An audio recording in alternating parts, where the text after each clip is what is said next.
everybody.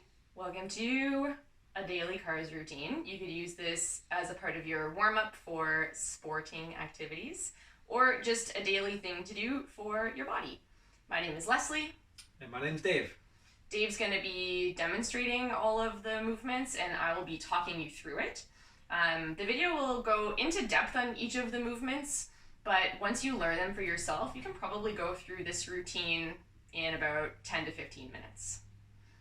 All right, we're going to start at the top and move our way down to the bottom. So we'll start with neck.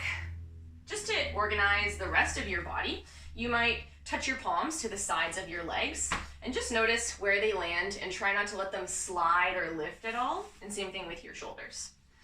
First, curl your chin towards your collarbones and then trace a semicircle towards your right shoulder. When you've gone as far as you can go, drop your right ear towards your right shoulder, right ear towards your right shoulder into a rotation. And then lift your chin, drop the back of your head back and trace a big semicircle over the space in front of you. Then drop your left ear towards your left shoulder into side bending at your neck. Now rotate your chin to your shoulder and then draw that same semicircle back to center. Watch out that you're not rounding through your upper back here. Shown sideways here so folks can see you. We'll go another time in this direction. First dropping your chin to your chest, then bringing your chin to your right shoulder. Then rotate so that your ear drops down to your shoulder. Then lift your chin, arc through center, bringing your left ear to your left shoulder, then chin to shoulder, then tracing back down and in front. Rise up in between sides. Let's go the second way. First, flexion, bringing chin to chest. Then bring your chin towards your left shoulder.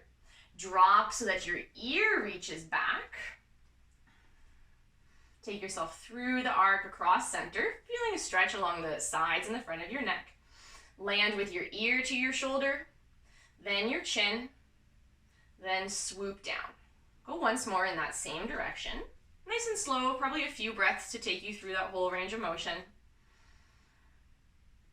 This is true for any of our movements, but in particular with the neck, some people feel a little bit weary about dropping the head back. And if that's because you experience pain in any of these motions, shrink your range of motion rather than trying to go to your limits. We're going to go pain-free for all of these movements. All right, come on down to your knees, Dave. We're going to get up into more of the spine, so hands and knees actually. If you're warming up with a buddy, it sometimes can be nice to give a little hands-on feedback, but you can certainly do this on your own. We'll be working in spinal flexion and spinal extension. If you're a yoga student, you probably know those two movements as cat pose and cow pose. In the fitness world, sometimes they get called cat camel, whatever. Let's not get into semantics. So bringing your shoulders right over top of your wrists and your hips right over top of your knees. You can take a shorter stance, Dave. Start in what feels to you like a neutral spine. Not really arched, not really rounded, just hanging out. And then we're going to start at the very tip of the spine, curling your tail down. Trying not to move up through your middle back or even your lower back, just the very base of your spine. Then when that curls down, you can start to tip your sacrum down. Sometimes it feels like, can I move my sacrum by myself? Maybe, maybe not. We'll try. Then start to round your lower back, not up in your middle back yet, just your lower back. You can think of pulling your low belly up away from the floor. Pretty good squeeze there in your low belly to get these spine bones to poke out like you are a stegosaurus. Then keep that rounding flowing up into your middle back, hugging your abdomen up from the ground, then into your thoracic spine, thinking of bringing your sternum up away from the ground, then between your shoulder blades, over the back of your neck, and then the last thing is to drop your chin down. And then pause here in this global spinal flexion for a couple of breaths. You might revisit some of the places that didn't seem to move very much and see if you can just get 1 or 2 more little millimeters of rounding there. And then staying in this shape, we're gonna wind our spines the opposite way. So everything is flexed, except just lift your tailbone. It's not gonna be a big movement. Once your tailbone starts to lift, you can start to tip your sacrum so that the bottom of it lifts up and the top of it starts to dip down. And then bring that arching or that extension into your low back. Think of lifting your tail, lifting your sit bones, bringing a deep inward curve into your low back. Then let that flow up through your middle back, bit by bit, trying to move one vertebra at a time. Is that possible? Maybe. Try. Keep on going up. Whatever you've created through the lower half of your spine, keep it. As you start to extend through your middle and then upper back, think of shining your sternum down towards the floor and then ultimately in front of you. Last thing to move into extension will be your neck. You can lift your chin and take a few breaths here, pausing and just revisiting any of the areas where you're like, I'm not sure if I'm doing extension there.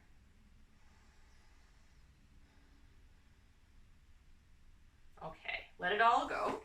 When you're warming up yourself, you might go through that a couple of times, but since it's so detailed, one time is enough for now. Now we're gonna move on to very similar movements that we were doing with the neck, but up into the thoracic spine. So actually, Dave, will you go sideways? To start, bring your arms into mummy position. And that's just so that your arms are out of the road. One thing that tends to happen here when you go for thoracic movements is that the whole spine tries to participate. So Dave, can you show too much flexion? Like if you did more, yeah, that's like, there's so many things happening. Hip flexion, knee flexion. Okay, come on back. So to really hold things steady through the lower half of your spine, you can squeeze around your hips pretty tight and even hug your legs in towards each other just to create sturdiness and stability there. The movements will be the same as with your neck. So before you start to go, Dave, just so you know, it's going to be flexion, rotation, side bend, move through extension into side bend, then rotation, and then back in front. Okay, here we go. First, curl down, not moving through your low back, just through the upper half of your back. Then rotate your elbows towards your right hip. Then drop your shoulder down towards your right hip. This is the side bend. Then lift through your sternum. Trace an arc across the front of your body with your elbows. Come into a side bend towards the left. Then curl your elbows towards your left hip and come back into that just neutral flexion in the front. Go one more time in that direction. Twisting or rotating. Don't rotate your hips. Keep your hips real steady. Then flipping into a side bend, not from your lower body, but just from your upper body. Steady around here, Dave. Good. Then lift your elbows, trying to lift your heart as you come through extension across the center. Then into side bend, then rotation, then back into flexion. For second side, I'll have Dave face the front. Set yourself up. Lock everything down around your hips and around your low belly. You could even do a bit of a squeeze or a push there to keep your belly strong. Start by curling into flexion. Then rotate to your left, elbows towards hip. Then side bend, bringing your shoulder towards your hip, not right down at your belly, but just more up through your middle body. Then lift your elbows, lift your heart, coming into extension. Go across the way into a side bend to your right. Then turn your elbows into rotation, and then come back into flexion. One more time in that direction. Rotating, don't move through your belly. Side bending to your left. Lift your elbows up, go across the middle, into side bend to the right, then rotate, then return to flexion. Cool, come on back up. shake it out. One thing I really recommend that you do is make time every now and then to videotape yourself doing these movements. Then you can start to get a little more accurate information about whether you're really isolating the one part of your body that you're attempting to work with. Videos don't lie. Yeah. Okay, let's get into shoulders. Dave, you can stand or you can kneel. What do you prefer? I'll kneel. Okay. There's two different shoulder movements. One is going to isolate the shoulder blade or the scapula, and then the second one we'll get into the Gleno-Humeral joint, which is where your arm bone meets its little home under your clavicle and shoulder blade. So actually turn sideways, Dave. You could do a seated kneeling for this one. No? You want to be up high? Okay. Bring your arms out to shoulder height and make chop hands. You may pretend that you're wearing two tight mittens and squeeze your fingers together. Because we're trying to work with just shoulder blades, all those actions from the thoracic spine around your upper back and chest are going to get real quiet now. So it's just going to be shoulder blades. First movement is to lift your shoulders up. Don't let your head move, but then reach forward through your fingertips, letting your shoulder blades come apart from each other. Keep them apart, press down. Keep them down, pull them back and in. Keep them back and in, lift them up, then forward, then down, and then back. We're gonna go the other way, but Dave, turn to face your back to the camera so folks can see on the back of your body. So just start wherever you are.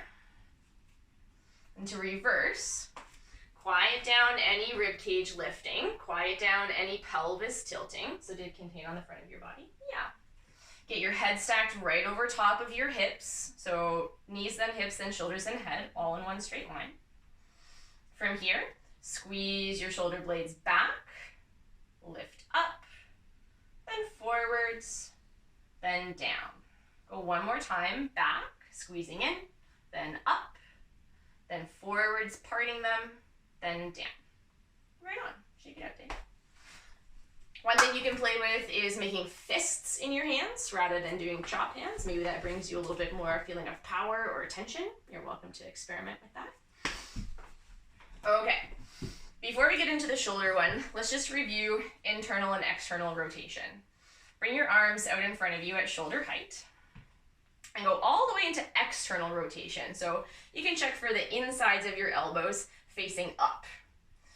Because your lower arm can do its own thing, unrelated to what your upper arm can do, it's not really accurate to always look at your hand. Better to look at your inner elbow when you're just thinking about internal, external rotation. So from here, try internal rotation, turning your inner elbows in and down, and then just flip back and forth a few times. External, internal, external, internal. Can you turn sideways? Let's try it from another angle. Take your arms back behind you and go all the way internally rotating without letting your shoulder blades lift up or roll apart. They're just going to stay where they were.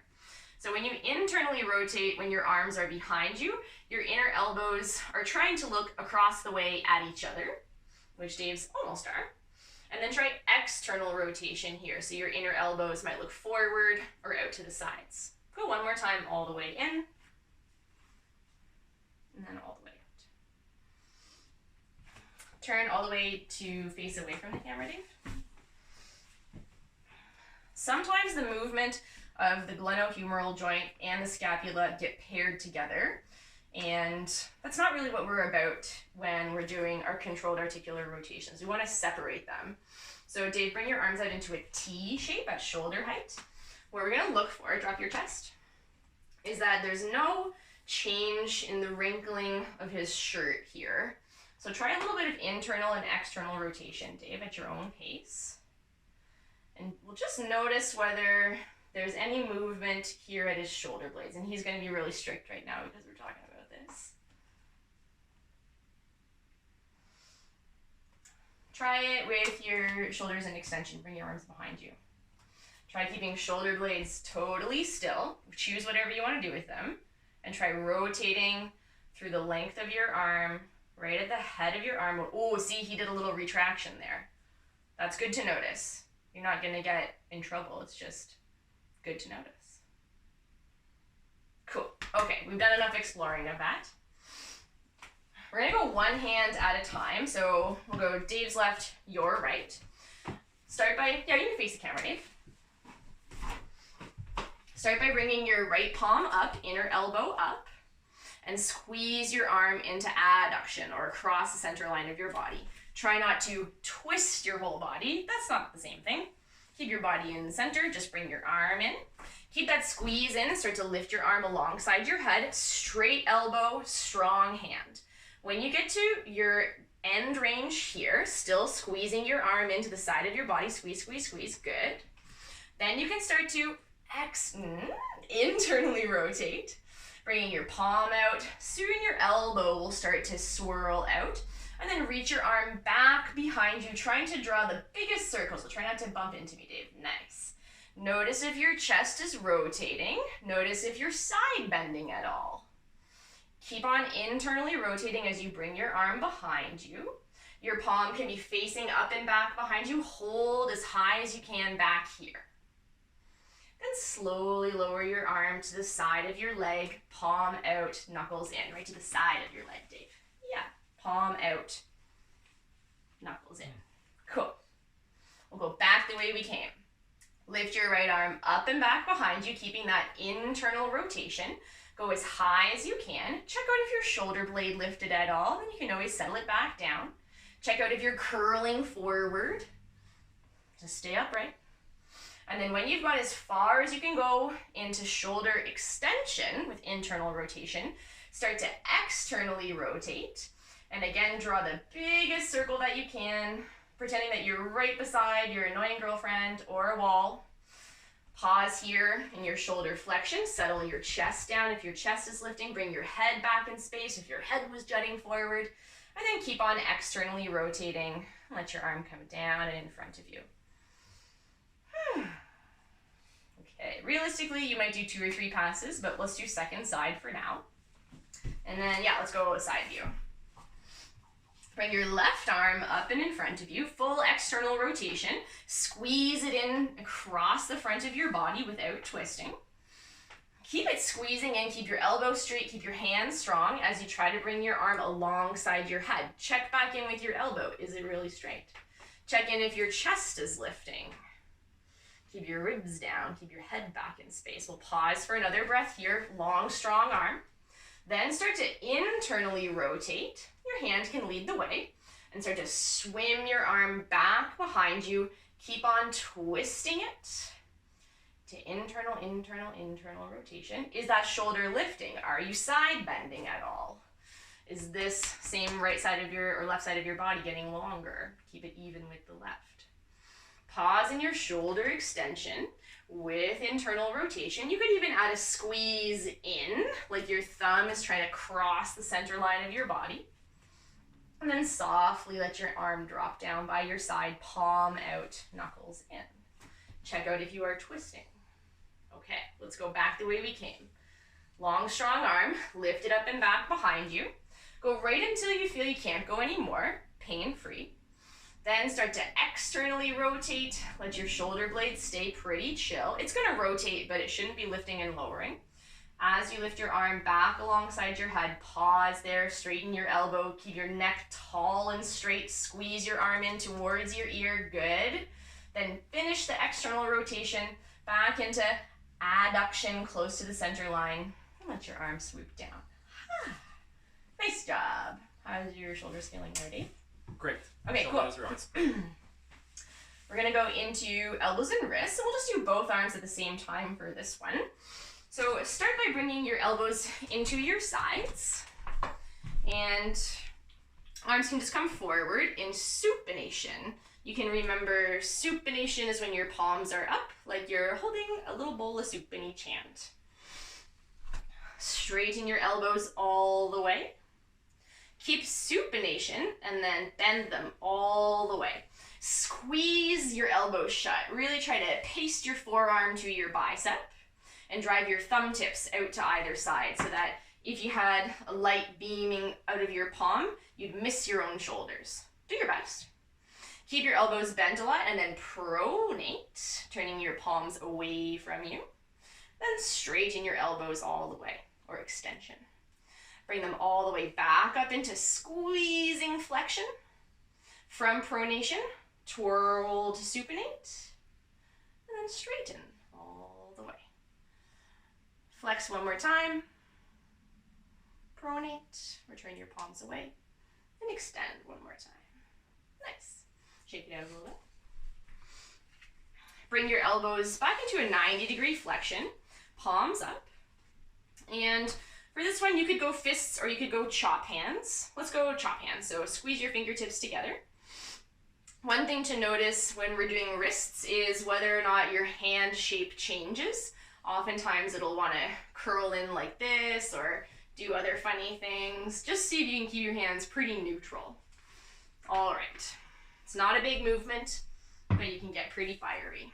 So keeping your elbows in, keeping your forearms facing up, turn your fingertips in towards each other. Without changing the shape of your hand, drop your fingertips down towards the floor. This is wrist extension. And then swing them out to the sides. Once you've gone out to the sides as far as you can, start to lift up. This is where the scoopy hands try to come into flexion. Strong straight fingers, squeeze them in.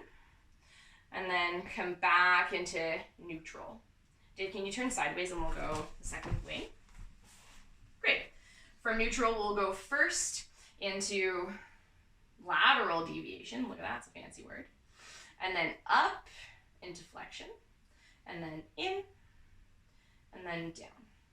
See if you can make it a smooth circle. Go one more time in this direction, tracing your fingertips right to the edges.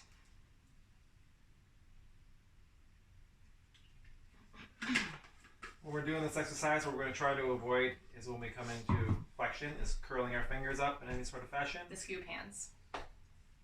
One other thing to watch out for as you're doing this, if you're like, wow, look at me, look at this big circle I can make, it's usually because you're letting your radius flip over the ulna, the two bones in your forearm.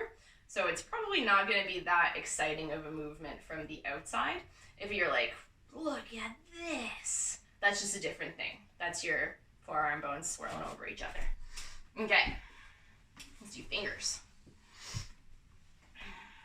There's lots of ways to do fingers. This is one of them. We like it. Start with a couple of stop signs. Spread your fingers out wide. And then attempting to get one knuckle at a time, start to curl the tips of your fingers in. And then once you've got the tips, go into the second knuckles. And then once you've got the tips and the second knuckles going, start to curl the knuckles where your fingers attach to your palms. Bury your fingertips into your palms and squeeze. And then flatten your fingertips to your palms so that they're kind of pressing into the meat of your thumb and the base of your hands. And then from that position, tuck your fingertips back in. And then much the same way that we went down, start to unfurl one knuckle at a time. First, the lowest ones where your fingers attach to your hands, then the middle knuckle halfway up, then the very top knuckle. Ooh. Let's do that one more time. Curl in. First, burying your fingertips. Give a squeeze there. Then untuck your fingertips and press them into your palm base. And we'll go back the way we came. Fingertips buried. And then slowly unfurl. Let's do two thumbs together. So bring your hands back into supination. And keeping your palm and your fingertips steady, press your thumb into the side of your hands, glide it across your palms, and then up and out. Tracing a big cone in the air with your thumbs. Reverse directions.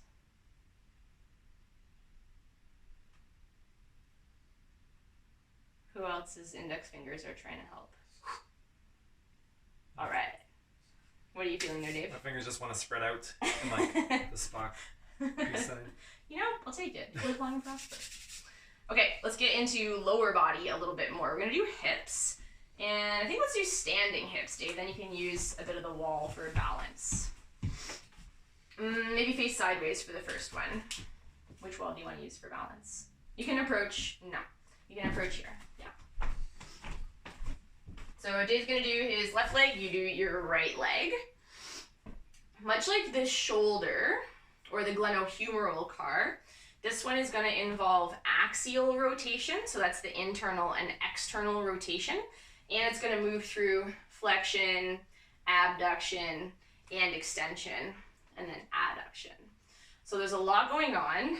Take it slow, and again, video yourself and see what's going on. We'll do it from two views, from the side and from the front.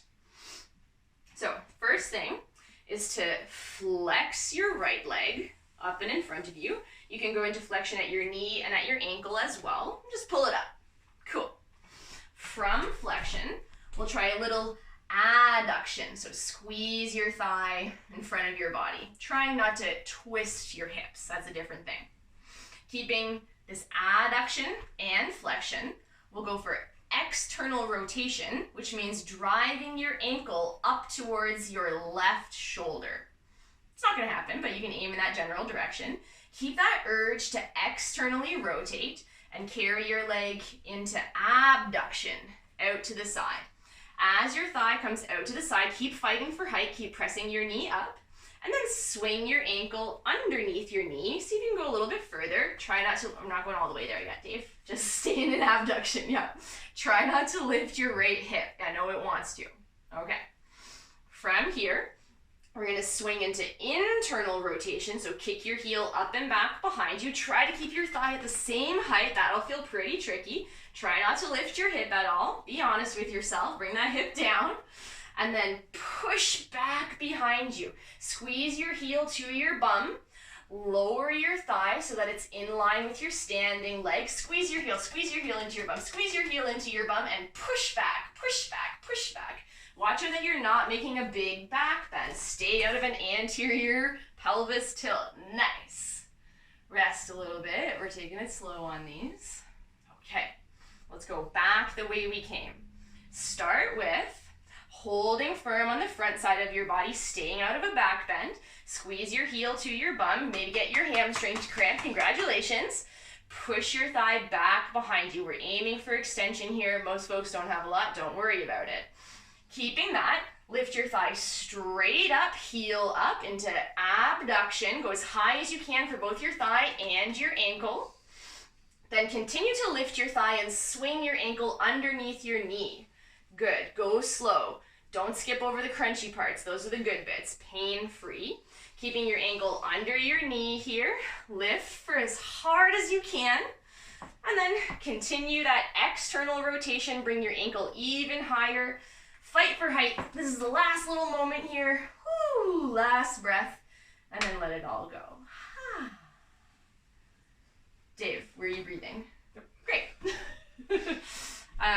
Again, we're just gonna do one because there's a lot of detail there. We don't make this video forever, but feel free to add 2 or 3 passes when you're using these as a warm-up. Okay. You have something to say? Take it slow. The slower you do it, the more intense it is, the better it is for you. Yeah. Okay, now we're gonna do your left leg. Here we go. Start by lifting your left knee up and in front of you. You can bend your knee and your ankle. Go into that triple flexion. Ooh la la. And then hug your thigh a little bit across the way without twisting. Keep that and start to kick your inner heel up towards your right shoulder. Getting a little external rotation. Keeping this drive to externally rotate, start to bring your thigh out beside you into abduction. Keep on externally rotating. And then drop your ankle underneath your knee. See if you can get any more height, any more of that abduction out to the side. Keep your thigh as high as you can keep it. Maybe it's gonna lower, but do your best. And start to go for internal rotation, lifting your ankle up and back behind you. As you internally rotate, you can start to push into extension. Squeeze your heel to your bum, maybe get a hamstring cramp, and then lower your thigh A little bit adducting to parallel. Pause here in extension. Drive your thigh back behind you without making it a back bend. So scoop your pubic bone up, drop your tailbone down. Last breath to really squeeze into extension and soften a little bit. Whew. And then we'll go back the way we came. Start by really bending your knee, squeeze your heel to your bum without giving up the solidity through your low back and your low belly. No back bend. Press your thigh behind you. Yeah. Keeping that squeeze in the back of your knee, lift your thigh up to your side, lift your heel up to your side as well. See how Dave's hip is lifting? It's hard not to. Just do your best to keep this part quiet. Start to kick into external rotation, swinging your heel forward, lifting your thigh a little bit higher. Good. Keep pushing your heel forward and then come all the way back in front, kicking your left heel up towards your right shoulder. Last breath there, and then unwind everything. Whoo boy. Okay, let's do the rest of the lower body. Dave, why don't you sit sideways? Or let's sit facing forwards. Just kidding. We're gonna do some knee stuff. It can be a little bit tricky to feel. And remember, Dave, this is about as far forward as the video can show. Yeah. So we're gonna be looking for tibial rotation. When I started doing cars, I could not isolate this part of my body. So if that's you right now, don't worry, it can be a long game. In order to feel your left shin, hook your left arm underneath the back of your knee, and then bring your right hand to touch just below your kneecap. So kneecap is up here. You might use fingertips, you might use your palm, whatever allows you to be more sensitive to any movements there. And then flex your foot so that you're just on the back of your heel. Cool. What we're gonna try to do is go into external and then internal tibial rotation. So to go into external, you can think of dipping your pinky toe down to the left and driving your inner heel up. Maybe there's a little bit of movement right here. And then let's do the opposite. Drive your outer left heel up and out and scoop or push your big toe down and in towards the floor. So go back and forth a couple of times, Dave. Maybe it's visible to see what's going on here. There's like muscles working on either side of his shin bone. And he's trying to go back and forth. Now we're gonna add flexion and extension of the knee on top of this tibial rotation. So go into the outward rotation and extend your knee. So try to straighten it, and then internal rotation, and then flex. Stay internal, extend, and then outward, and then flex. Go one more time, straightening, internal, bending. You want to do more? Okay, great. In order to get into the ankle, it's nice to prohibit any of that tibial rotation at the knee. So that might mean straightening your knee. Why don't you lay down, Dave, and do it supta-padang style. When it comes to getting your knees straight so that you can focus on what's happening at your ankle, do any body position that makes that accessible to you. If you experience a lot of tightness in the back of your thighs, maybe sitting straight on the floor is not going to make sense for you. Dave's lying down. You could also sit on a chair or something like that.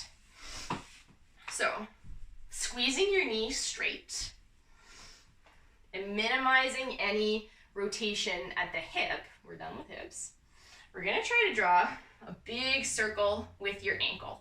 So first, point your toes strong, then curl your toe tips in, no rotation through the length of your leg, and then swoop down and in, drawing a big old circle out to the side, and then back up. You can keep your toes in pretty much the same position the whole way through as you swirl around. It's definitely possible to get a foot cramp doing this, and if so, congratulations. And just shake it out when it happens, then you can go back in. Change the direction of your toe circling. Watch out for rotating through the length of your leg.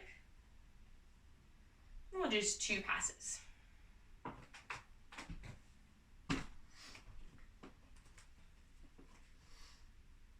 let's go for second leg, your right leg. So same thing, we'll just investigate whether tibial rotation is a thing on this side. So tuck your right elbow underneath the back of your right thigh. That's just to keep it snug and close to you. And then bring your fingertips or your palm to just below your kneecap. Flex your right ankle. And then try driving your pinky toes out to the right and your inner right heel up. Then try the opposite. Kick your outer heel up and bring your big toes in. And then just go back and forth a couple of times. Even though I'm cueing stuff in your foot, it's not really about the foot, it's about what's happening right up here. So get your fingertips on your shin bone like it's a flute and see if you can feel anything going on there. Next time you go into the external rotation, keep that. External. And then straighten your knee, driving your heel to the ceiling, up there, internally rotate, and then bend your knee. Keep the internal, straighten your knee, external, bend your knee. Go back up into straight, internal, bend. One more time, up, out. What was that crack? Cool. Again, take a position that allows you to fully straighten your right knee. Want some support, Dave? Sure. Here, this will make it easier. Also, I can be the rotation police about if Dave is rotating through the length of his leg. Is that too much stretch for your hammies? Nope, good. Straighten your knee all the way. You could even think of lifting your kneecap a little bit to fire up your quads to help that be strict. Start by plantar flexing or pointing your toe. And then trace a circle out in one direction and then down and in. And then dorsiflect or flex. Try doing a big old circle. This is one situation in which, straighten your knee, in which cramps mean you're doing it right. Start to go the other way. Straighten your knee. Yeah. Be strict. Just a reminder, it's easy to do it quickly.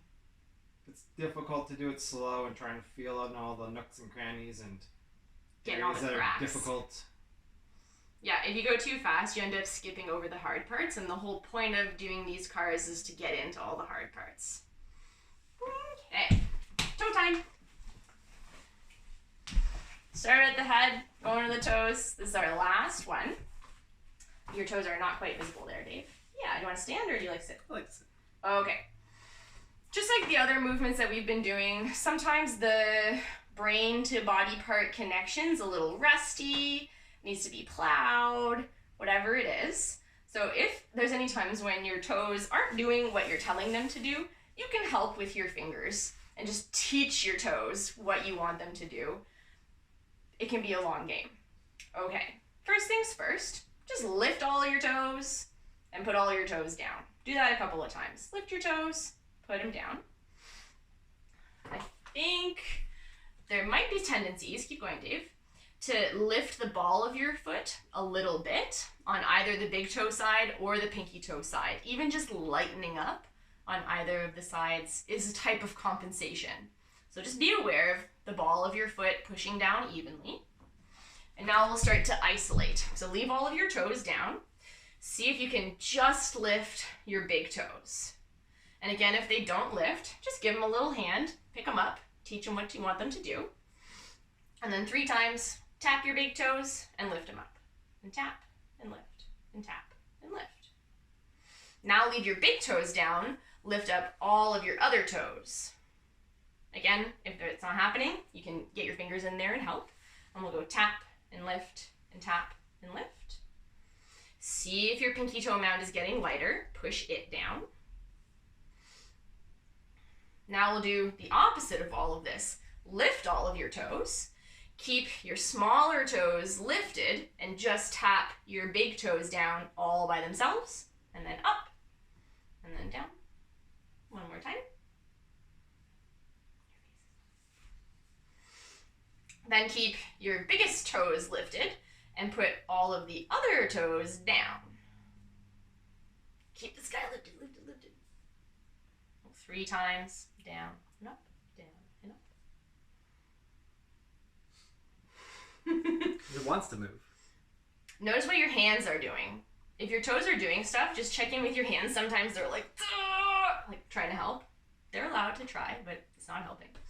Okay, last one is a bit high level. Some people have an easy peasy time doing it. I'm not one of those people. That's why I'm calling it high level. Let's see what happens. Try just putting your big toes down and then just putting your pinky toes down. Both feet. And then your 4th toes. Get that pinky down. Get that pinky down. Let's try it. Then your middle toes. And finally, your 2nd toe. Lift all the way up again. We'll go one more time. Piano key down. Big toes first. Then pinky toes. Then 4th. Then 3rd. Then 2nd. What about this foot? I can only do them one at a time. Takes immense amount of concentration. Okay. Whole body, said hello to all the joints. Again, there's a lot of information, a lot of detail in some of these movements, so every once in a while, maybe revisit the video, but start to do it on your own without the visual of Dave or without my voice, just so that you can internalize all those little instructions and start to build a fluency with the movements for yourself. Rock on.